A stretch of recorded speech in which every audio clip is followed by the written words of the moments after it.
SC ST రిజర్వేషన్ల వర్గీకరణపై supreme తీర్పును స్వాగతించారు CM Revanth Reddy. ఇప్పటికే ప్రకటించిన ఉద్యోగాల్లో వర్గీకరణ అమలు చేస్తామని అసెంబ్లీలో చెప్పారు. కాంగ్రెస్ ప్రభుత్వ పోరాటంతోనే సుప్రీం అనుకూల తీర్పు వచ్చిందన్నారు సీఎం. సుప్రీంకోర్టు ధర్మాసనానికి ధన్యవాదాలు తెలిపారు ముఖ్యమంత్రి.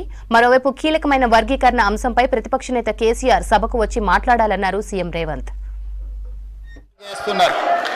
27 సంవత్సరాల నుంచి ఉమ్మడి రాష్ట్రంలో కానీ ప్రత్యేక తెలంగాణ రాష్ట్రంలో కానీ ఏబిసిడి వర్గీకరణ మీద మాదిగా ఉపకులాల యువకులు పోరాటాలు చేయడం జరిగింది.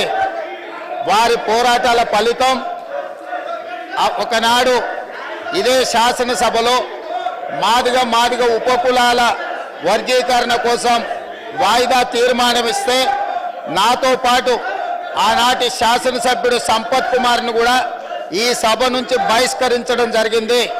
గత ప్రభుత్వం ఏబిసిడి వర్గీకరణ మీద కేంద్రానికి ప్రధానమంత్రికి విజ్ఞప్తి చేయడానికి అఖిల పక్షాన్ని తీసుకెళ్తామని చెప్పి తీసుకుపోకుండా మాదిగ సోదరులను మోసం చేయడం జరిగింది.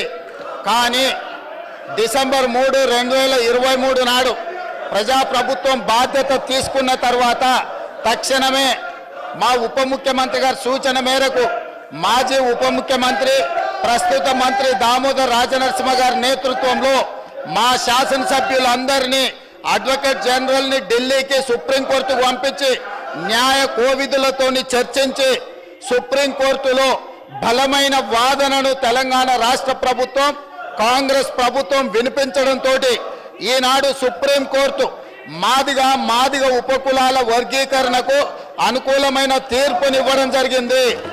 నేను మనస్ఫూర్తిగా సుప్రీంకోర్టు కాన్స్టిట్యూషనల్ బెంచ్కు రాజ్యాంగ ధర్మాసనానికి మనస్ఫూర్తిగా కృతజ్ఞతలు తెలియజేస్తున్నా.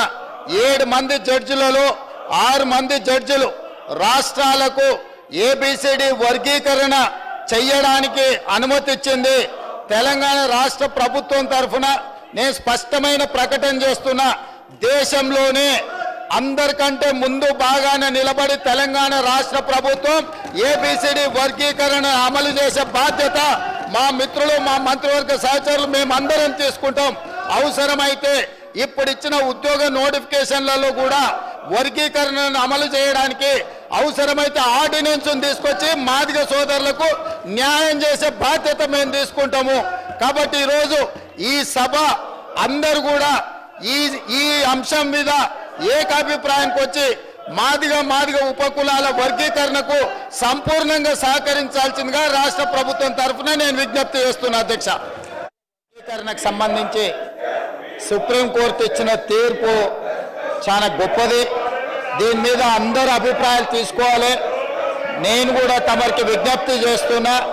ప్రధాన ప్రతిపక్ష పార్టీకి ఈ అంశంలో మాట్లాడడానికి వర్గీకరణపై వాళ్ళ అభిప్రాయం చెప్పడానికి వారికి అవకాశం ఇవ్వండి.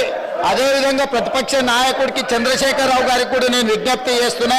ఇంత కీలకమైన అంశం సభలో చర్చ జరుగుతున్నప్పుడు వారు స్వయంగా ఈ చర్చలో పాల్గొని వర్గీకరణను ఏ రకంగా ముందుకు తీసుకెళ్లాలి, ఇప్పటి వరకు అన్యాయానికి గురైన వర్గాలకు ఏ రకంగా న్యాయం చేయాలనో వారి సభలోకి వచ్చి సూచన చేస్తే బాగుంటుంది.